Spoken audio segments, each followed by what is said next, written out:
Hi and welcome back. Now in this chapter, I want to talk about the different series that are available for virtual machines. So when you actually go ahead and create a new virtual machine, so let me go ahead and choose a particular image from the Azure Marketplace.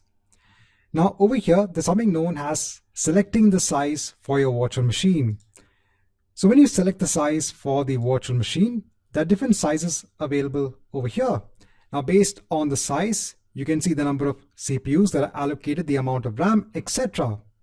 Now each virtual machine size belongs to a particular series or a particular family when it comes to virtual machines. So if you go on to the page for the virtual machine series, over here you can actually go ahead and see the capabilities of each of these families or series of virtual machines. Now what is the point of giving these different series or the different families of virtual machines?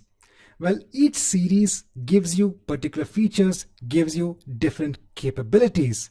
Because if Azure was to give you all the capabilities for your virtual machine at once, that would be too expensive for you. Instead, what they have done is that they have broken down all these capabilities and features into different series and different families. So for example, over here in the A series, this is the entry-level economical virtual machines for dev and test environments. So if you just want a simple virtual machine to host a simple workload in your development environment or in your test environment, you can go ahead and use the A series virtual machine. This is cost effective. So you can see the pricing over here. As you scroll down, you will see other different types of virtual machines. So let's say you want a better performing virtual machine. So if you go on to compute optimized virtual machines over here, so these virtual machines are good when you want to have applications used for batch processing, or maybe you want sort of analytics and if you want gaming. So again, you can see that the price starts to increase.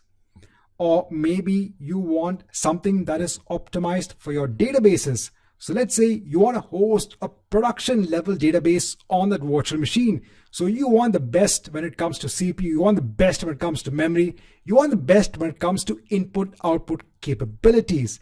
Then you can go ahead and choose the G series type of virtual machines.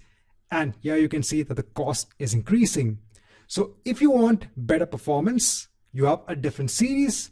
If you just want very simple workload to host in Azure, you have a different series for that as well.